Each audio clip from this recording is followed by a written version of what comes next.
It's the Happy Families Podcast. It's the podcast for the time-poor parent who just wants answers now. Children should be seen and not heard. Spare the rod, spoil the child.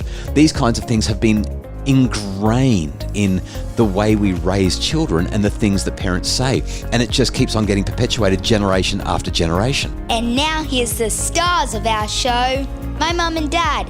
I feel as though May the 1st needs to be a special day. It kind of already is. So we're in Queensland. Today's a public holiday in Queensland. It's Labor Day. That's because May the 1st, it's also known as May Day. On May the 1st, May Day is Workers' Day or International Workers' Day. It commemorates the struggles and the gains made by workers and the labour movement. But I kind of feel like there's something else happening today that matters. What might that be? Well, I was Googling again and I discovered that on this day, May the 1st, the body of British mountaineer George Mallory was discovered on Mount Everest some 75 years after he and Andrew Irvine disappeared while attempting to become the first people to summit the peak. Wow. I thought that was... That's noteworthy. That's noteworthy. I did some more Googling and the Empire State Building in New York City officially opened on May Day. It was the tallest building in the world for 40 years until it was overtaken. But I kind of feel like there's something else happening today that matters, something else that makes May the 1st an important day. And no matter how much I Google, I'm just not finding it. Can you help me? Might it have something to do with a new book being released? A new book? Oh, I think you might be onto something. Oh. So, I've got a new book coming out, Kylie.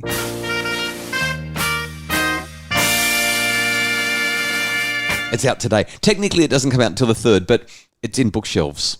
Bookshelves. We'll know it's really today. serious once you Google May 1st. And it says this was the day that the parenting revolution began.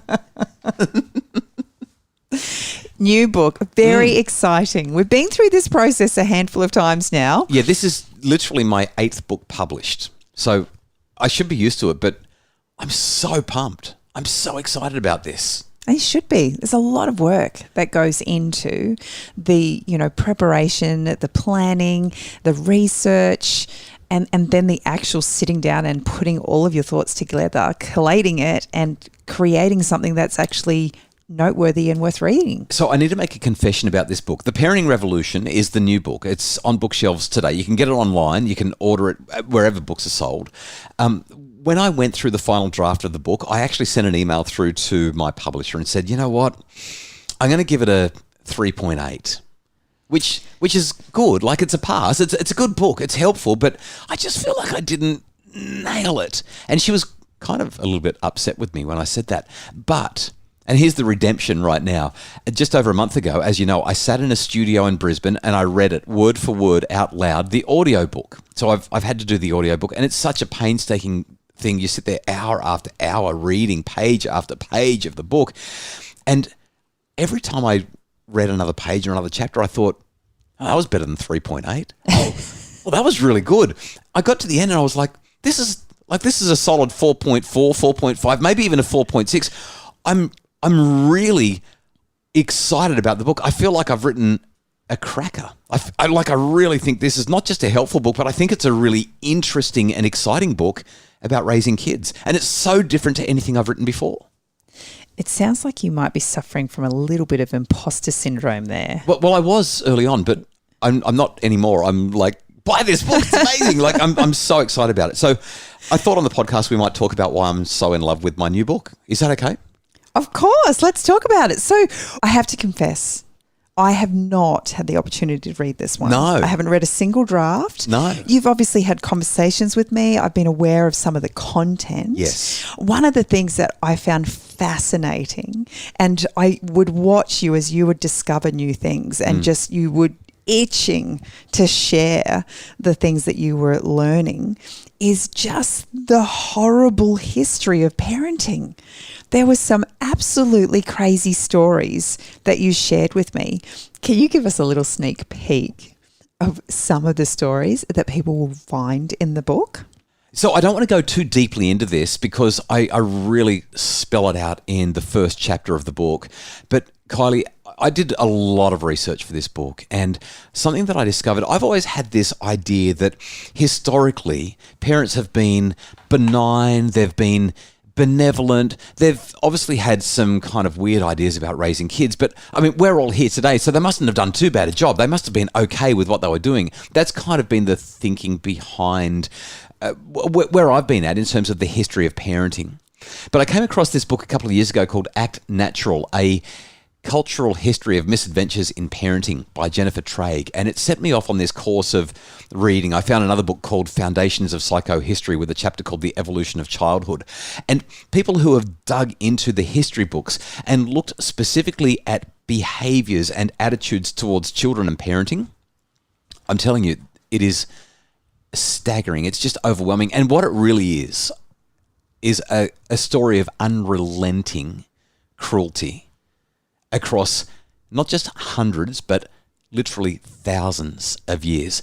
And the stories that I unpack in that first chapter, you kind of have to have a pretty strong constitution. I've been a little bit soft and not gotten into the real detail, but there are a couple of things that I want to share. First off, let me share a quote from Lloyd Demouse. He's the one who wrote The Foundations of Psychohistory and had the Evolution of Childhood chapter.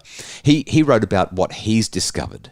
And this is a direct quote from him. He says, "The evidence which I've collected on methods of disciplining children leads me to believe that a very large percentage of the children born prior to the 18th century were what would today be termed battered children. Of over 200 statements of advice on child rearing prior to the 18th century, which I've examined, most approved of beating children severely, and all allowed beating in varying circumstances. Of the 70 children prior to the 18th century whose lives I've found, all were beaten except one." And then he describes how children were hit. And again, this is the direct quote. He says, "Beating instruments," I'm getting weepy just reading this. It actually really upsets me. "Beating instruments included whips of all kinds, including the cat o' nine tails, shovels, canes, iron and wooden rods, bundles of sticks, the discipline, which was a whip made of small chains, and special school instruments like the flapper, which had a pear-shaped end and a round hole to raise blisters." He says their comparative frequency of use may be indicated by the categories of the German schoolmaster, who reckoned he'd given 911,527 strokes with the stick, 124,000 lashes with the whip, 136,715 slaps with the hand, and 1,115,800 boxes on the ear. And then he just finishes by saying, "The beatings described in all of the sources I researched were generally severe to our way of thinking and almost always involved bruising and bloodying of the body. The punishment began early and was a regular part of the child's life." While my personal history, it doesn't go back hundreds of years, in the short time I have been alive, I personally remember in primary school the cane being a disciplinary tool that principals would use on students in my class. Yeah, probably most days the principal would pull it. So if you're a Gen Xer in Australia or New Zealand, or probably North America or England, we were alive when the cane was still in active use. It was banned as we were growing up and going through our earlier years of primary school. And I can't emphasize this enough. It takes generations to overcome that kind of trauma. And even if we overcome the trauma, or our ancestors, our forebears overcame the trauma, they still pass on the ethic and the attitude. Children should be seen and not heard. What is it? Spare the rod, spoil the child. These kinds of things have been ingrained, absolutely fundamentally ingrained in the way we raise children and the things that parents say. And it just keeps on getting perpetuated generation after generation. Well, you just have to look at the debate that still exists over whether or not parents should be allowed to smack their children. Why are we still talking about this in 2023? It causes such a divide every time it comes up. Yeah, it's stunning. And that's why I wrote a book called The Parenting Revolution. Now, I've got a quote as we wrap up this horrible history conversation from a historian called an English novelist, L.P. Hartley, who says, "The past is a foreign country. They do things differently there." So I'm not sharing what's in chapter 1, and that's about as bad as it gets. I've shared the most scary stuff there, but I'm not sharing it so that I can raise eyebrows, and I'm not doing it for shock factor.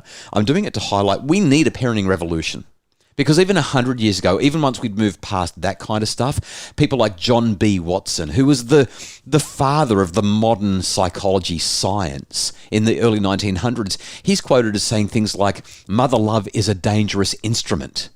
Well, think about Freud. Freud was horrendous, and yet he's one of the most famous psychologists of all time. And still, to this day, is taught in universities. Yeah. When I was doing my studies more than 20 years ago, he was still one of the most cited and quoted psychologists of our time. Yeah, apparently a child development expert. And Freud is not nearly as popular as someone like Dr. Phil, and I'm not sure who's been more dangerous to children, Dr. Phil or Sigmund Freud or John Watson. But even, I mean, we've got people like Jean-Jacques Rousseau, who was known as this wonderful philosopher during the Enlightenment that made such a big difference. He had 5 kids. He stuck them in an orphanage so he could concentrate on his writing. These are the people who have influenced how we parent today. And I called it the parenting revolution. I know that sounds lofty, but it's because we need a revolution. It's just awful. It's awful what parents have been taught, or children have had done to them, and then decided that they needed to do something like that with their kids as they're raising them. So one of the things that really sparked, I guess, your interest in writing this book was because of the experiences you've had on the TV show Parental Guidance. Yes, yeah. And the notion behind the TV show is looking at the different ways parents parent. Yeah. And so part of the book, you actually explore all of these different kinds of parenting styles. Can you just give us a little bit of insight about how that looks? Before I do that, season 2 is really, really close now. I just had to say Parental Guidance season 2 is really close, and I wanted to call the book Parental Guidance, but we've got a TV show called Parental Guidance, and I wasn't allowed to call the book Parental Guidance. But we've really gone deep in the show in playing around with what a parenting style is and all the different ways that, like, there are so many different ways you can raise your kids. And so as you probably remember from season 1, and I can't say much about season 2, but in season 1, we had the free-range parents and the tiger parents, and we had the attachment parents, and we had the strict parents, we had the disciplined parents, we had the French parents, the French Nouveau kind of parenting, we had the nature parents. I can't believe I can remember them all. That's how much this show got into my veins. And the media and the mummy blogs and Instagram and TikTok keep on coming up with more and more parenting styles. But ultimately, they all revolve around a couple of key ideas that were discovered in about the 1950s, 1960s with somebody called Earl Schaefer, and then moving into Diana Baumrind and some other very well-known psychology researchers from that era. And ultimately, parenting comes down to how much love you show to your kids and what you do about limits. Love and limits are the two big variables. But here's the thing. With all of the research that was done through those decades, let's say from the 50s to the 90s, there was actually a third variable that no one ever talks about. Because when they drew the table, the grid, it was a 2x2. Are you high or low on demandingness? And are you high or low on responsiveness and warmth? There was this other one that no one ever talked about. It never made it into the grid, so therefore it never got discussed. And that third thing was this thing called autonomy support. And as it turns out, when we look at the really well-done science across those decades, that's the key. That's at the heart of it. And so all of these parenting styles, they're based on the extent to which parents are involved with their kids, the extent to which parents are setting up structure and boundaries and so on with their kids, and the extent to which they support their autonomy. It's just that nobody's talked about it. And my book is ultimately about how to nail it. Because there's no one right parenting style when you're looking at all of those ones, because they're based on flawed data. They're based on flawed assumptions. They're based on science that missed the key thing. But there's this brand new science that's come out. It's called self-determination theory. Well, when I say brand new, it's been going since the 1970s. But in the last couple of decades, and especially in the last half a dozen years, oh my goodness, the discoveries have been astounding. And I go into those discoveries. I talk about what they are and why they matter and how we can revolutionize our parenting by getting this right. So I'm sure if you're listening to this, you can feel the energy and excitement oozing from Justin. It's not a 3.8 book. It's a 4.5, 4.6. I'm telling you, it's really good. But I'm wondering, with all of the things that you have learned as you've researched and actually taken the time to put your thoughts down on paper, what is it that you're really hoping parents will come away with as they read your book? Okay, so I'm going to share an experiment that I talk about in the book. It's on like page 115 of the book. And I wasn't expecting the question, but I've done a quick search in the book when you asked it, and I've looked it up straight away. So there's a lady called Wendy Grolnick. She's in the United States at Clark University right now. But in the 1980s, she sat down with a couple of collaborators, Anne Frody and Lisa Bridges. They got 41 mums to come into the psych lab with their 1-year-old children. And they put the kids and mums in the room, just in their mother-child dyads, just one pair at a time. And they said, hey, here's this toy. Now, I can't remember exactly the toy that it was, but let's imagine it's one of those shape sorters. And they've said to the mums, sit next to your child while he or she plays with the toy. They've videotaped it for 3 minutes. And imagine, Kyla, that you're sitting with our 1-year-old in a psych lab and you've just been given this toy to play with. Imagine it's like a shape sorter. And you've just been given this general instruction. We want you to sit next to your child while she plays with the toy. You know you're being recorded. You know you're in a psychology lab. What do you think you're going to do as you sit next to our daughter and she plays with that toy? I'm going to want her to work out how to use the toy the quickest way possible. Why?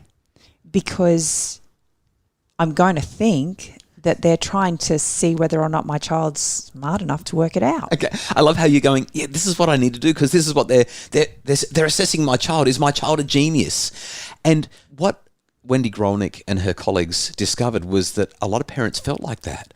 What they were wondering what the experimenter would think of them and what they would think of the baby and whether or not they should sit passively and watch or whether they should be picking up the pieces and showing the child how to get them all into the toy. And because chances are my child's the one who's going to be sucking on the or going over the triangle shape. Just go and lick the window and forget that the toy's even there.